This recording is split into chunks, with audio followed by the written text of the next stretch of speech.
తమ అభిమాన గాయకుడిని స్మరించుకుంటూ ఆయన అభిమానులు ప్రతి నెల 1వ తేదీన ఆయన విగ్రహానికి పాలాభిషేకం నిర్వహించి పుష్పాంజలి నివాళులతో నివాళులర్పిస్తున్నారు. తిరుపతిలో రాయలసీమ రంగస్థల ఆధ్వర్యంలో ఘంటసాల అభిమానులు ఆయన్ని స్మరించుకుంటూ స్థానిక వివి మహల్ రోడ్లోని ఆయన విగ్రహానికి ప్రతి నెల 1వ తేదీన పాలాభిషేకం నిర్వహించి పూలమాలలు వేసి నివాళులర్పిస్తున్నారు. అందులో భాగంగా నేడు రాయలసీమ రంగస్థలం చైర్మన్ గుండాల గోపీనాథ్ రెడ్డి ఆధ్వర్యంలో ఘంటసాల విగ్రహానికి పూజలు నిర్వహించారు. అనంతరం ఘంటసాల అభిమాని ప్రముఖ గాయకుడు తిరుపతి ఆది గురుస్వామిని ఘనంగా సత్కరించారు. ఈ సందర్భంగా వారు మాట్లాడుతూ తన గానామృతంతో తెలుగు ప్రజలను బుర్రతలు గురించిన ఘంటసాలను స్మరించుకోవడం ప్రతి తెలుగువారి బాధ్యతని గుర్తు చేశారు. ఈ కార్యక్రమంలో రాయలసీమ రంగస్థలం చైర్మన్ గుండాల గోపీనాథ్, తొండమనాటి సుబ్రహ్మణ్యం రెడ్డి, ఘంటసాల అభిమానులు కొట్టె సుబ్రహ్మణ్యం రెడ్డి, వినాయక్ రెడ్డి, జనార్దన్ రెడ్డి, తులసిరామ్ నాయుడు, కరుణాకర్, పురోహితుడు సురేష్ స్వామి, సింగంశెట్టి సుబ్బరామయ్య, రామకృష్ణ, డాక్టర్ విద్వాన్ కస్పా, పద్మనాభం, డాక్టర్ మధుసూదన్, పొన్నాల జేజిరెడ్డి, బ్రహ్మానందం తదితరులు పాల్గొన్నారు.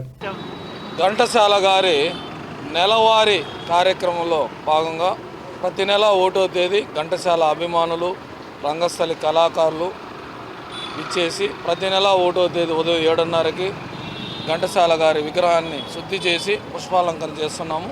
దానిలో భాగంగా ఈరోజు జనవరి 1వ తేదీ కూడా ఉదయమే ఘంటసాల విగ్రహానికి శుద్ధి చేసి పుష్పాలంకరణ చేశాము. దానిలో భాగంగా ఒక అభిమానిని సన్మానించుకోవడం ఆనవాయితీ.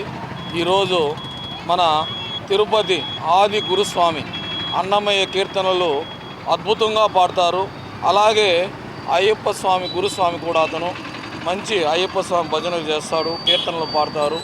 అలాంటి ఆది గురుస్వామికి ఈరోజు ఘంటసాల గారి 1వ తేదీ కార్యక్రమంలో ఆయన సన్మానించుకోవడం మాకెంతో సంతోషంగా ఉంది.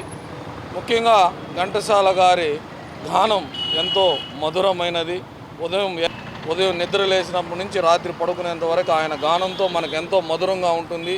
ముఖ్యంగా ఘంటసాల గారి విగ్రహాన్ని మనం ఏదైనా ఒక పని మీద పోయేటప్పుడు ఆ విగ్రహాన్ని చూసి దండం పెట్టుకుపోతే అన్నీ మంచిగా జరుగుతాయి. ప్రతి ఒక్కరూ వచ్చి ఘంటసాల గారి విగ్రహానికి దండం పెట్టుకోండి. ఆయన గానమైన మాధుర్యంతో మనం అందరూ హాయిగా సుఖ సంతోషాలతో జీవించాలని కోరుకుంటూ ఓం నమో వెంకటేశ్వర. చూడుమయ వరము నీయవయ మురళీ మోహన వినీల మేఘ శ్యామ కరుణ చూడుమయ మనసు నీ పైన మరలిన చాలుగా పులులే జింకలయ్యై లెంకలుగా మారుగా నిరుపమనీల నిలయాదయామయ కరుణ చూడుమయ వరము నీయవయ మురళీ మోహన వినీల మేఘ శ్యామ కరుణ చూడుమయ మదిలో నీ స్మరణ తలచిన హాయిగా బ్రతుకే తీయనయ్యై వెన్నెలయ్యై కాయుగా త్రిభువన పావన తనసాతన కరుణ చూడుమయ వరము నీయవయ మురళీ మోహన వినీల మేఘ శ్యామ కరుణ చూడుమయ.